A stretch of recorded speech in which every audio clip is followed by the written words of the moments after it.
It was a rainy afternoon in October 1995 when 23-year-old Emma Carter walked into the small corner convenience store in her quiet hometown of Brookville. She told her roommate she'd be back in 10 minutes with snacks. She never returned. The store clerk, an elderly man named Mr. Alden, claimed she had never entered. But the security camera footage was oddly missing. The town searched for weeks. Forests were combed, rivers dredged, and posters were stapled to every pole in 3 counties. Emma had vanished without a trace. Over time, the case turned cold. Her family moved away, unable to bear the weight of not knowing. Her roommates spiraled into depression. The store was eventually shut down, boarded up like a tombstone to a mystery no one could solve. Fast forward to 2025. A real estate developer bought the old building, planning to turn it into a cafe. During renovations, a construction worker accidentally broke through a section of the basement wall. Behind it was a hidden staircase. What they found beneath chilled even the most seasoned officers. A vast underground bunker. Abandoned, old furniture, dozens of journals, and a single dusty photo on the wall. Emma Carter, smiling, with the words she chose to stay scrawled beneath. Forensics confirmed it. She had lived down there. For how long?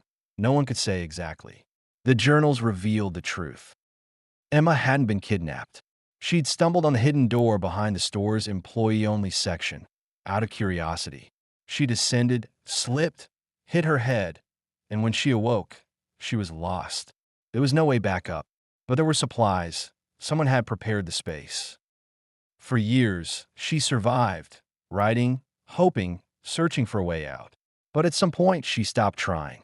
In a last journal entry dated 2007, she wrote, "This place has become my world. Maybe it's better this way. Out there, I was invisible. In here, I am the story." DNA on an old comb and a faded hairbrush confirmed the rest. Emma had passed away underground nearly 2 decades before they found her. But the question remained, who built the bunker and why? No one knew, and perhaps no one ever will. The discovery of Emma Carter's underground journals shook the town of Brookville to its core. But the most chilling part was not Emma's survival. It was the bunker itself. Investigators pored over the space. The structure was advanced, reinforced walls, ventilation systems, even a rudimentary power source. This wasn't some amateur panic room. It had been built with intention and expertise. But by whom? Local records showed no construction permits, no blueprints, no town employees recalled any work done beneath the old store. Stranger still, when the old store clerk, Mr. Alden, now in his late 80s, was shown photos of the bunker, his hands trembled. "I never went down there," he muttered, "but someone used to come late at night. I thought he was just restocking. He wore gloves, never spoke." The police reopened the investigation under a new code name, Project Hollow Nest. Emma's journals, though mostly personal, did mention footsteps above, even years after the store had supposedly closed. Was someone else visiting the bunker? Watching her? Then came the biggest twist. A retired electrician came forward anonymously. He remembered being paid in cash decades ago to wire a private storm shelter beneath the shop. The guy said it was for his daughter, the electrician said. He showed me her photo. She looked a lot like Emma Carter. But Emma's father had died in 1989, 6 years before her disappearance. So who was this man? Using facial reconstruction and age progression software, authorities made a composite from Mr. Alden's vague descriptions. They released it quietly, hoping for leads. Within a week, a woman in Nevada called in. She recognized the face. "That's my uncle, Harold Marston. He was a contractor, disappeared in '96. The pieces began to fall into place. Harold Marston had been hired to do underground work across several states. He had access to materials, knowledge of blueprints, and, according to his niece, a strange obsession with preserving purity from the chaos of society. He was never caught, never seen again. And then, something even stranger happened. 2 more identical bunkers were discovered, one in rural Oregon, one in upstate New York, each sealed, each with traces of habitation, but no bodies. One had the initials EC carved into a wooden desk. But Emma Carter never left Brookville, right? The two newly discovered bunkers raised a terrifying question. Was Emma Carter just one of many? In upstate New York, forensic teams found remnants of a woman's clothing, handwritten recipes, and faded drawings of a girl in a meadow. The style eerily resembled Emma's sketches from her journals. But no name, no DNA, just a locked box containing a single note.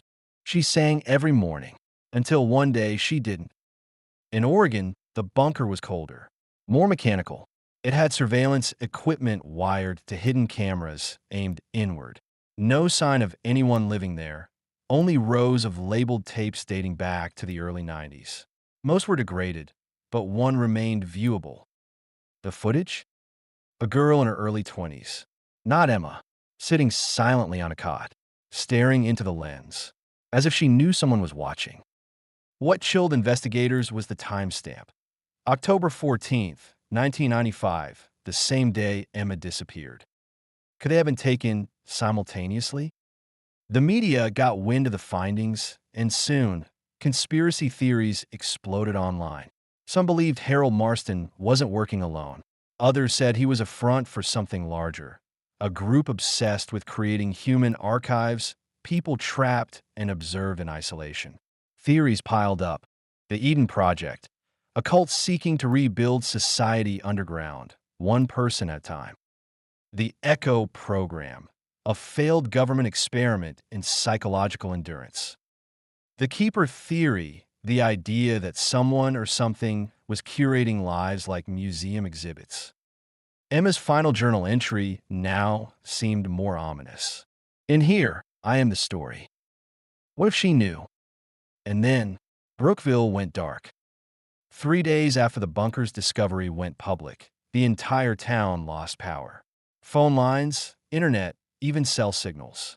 Total blackout. Locals reported hearing hums beneath the ground. Some swore they saw figures in dark coats near the old convenience store ruins, not moving, just watching. When power returned, the bunker was empty. The journals, the photo, even a stairwell gone. Only a bare dirt floor remained. No signs of entry, no signs of collapse. Just one sentence, scratched hastily into the wall in what appeared to be charcoal. You were never meant to find her. After the blackout and the vanishing of the Brookville bunker, the case was unofficially shut down again. But for FBI agent Layla Moreno, something didn't sit right. She'd been on the periphery of the Emma Carter case for years. It haunted her, not just the disappearance, but the patterns. She started seeing similarities in missing persons cases across decades. Always the same profile. Young, isolated, smart but quiet. And each one, last seen entering small, obscure buildings, antique shops, bookstores, corner stores, that would later close down or burn. She reopened Emma's case privately and began cross-referencing locations. That's when she found it. In 1995, exactly 1 month before Emma disappeared, a woman named Iris Vale vanished from a town in Pennsylvania. Iris had also walked into a family-owned shop and never came out. But the shop's name? Eden's Corner. Sound familiar? She pulled tax records. Another one in New York, 1991, Eden Books. One more in Colorado, 1984, Eden Supplies. Every one of them connected to fake names and burned LLCs. All wiped clean. And then one more anomaly, a warehouse in Illinois, purchased in 2025, just 2 months after the Brookville discovery. The owner? A shell company called Echo Holdings. Layla didn't wait for a warrant. She went. The warehouse was massive, cold, and silent. But she found something in the back, a door, heavy and sealed, with a numeric keypad. On it, etched faintly, "Only those who remember can return." She tried dates, Emma's birthday, her disappearance. Nothing worked. Then she remembered a phrase from Emma's journal. "I'm the story." She typed, "I am the story." The door clicked. Inside was a room of screens. Hundreds of them, each one showing a room, a person, sleeping, eating, writing. Some old, some young, some staring directly into the camera, as if they knew. On one screen, frozen and glitching, was Emma. Layla leaned closer, and that's when Emma turned her head, looked straight at the camera, straight at Layla, and whispered, "He's still here." The screen cut to black. Layla spun around and found a man standing in the doorway behind her, wearing gloves, smiling. He said only one word, "Return."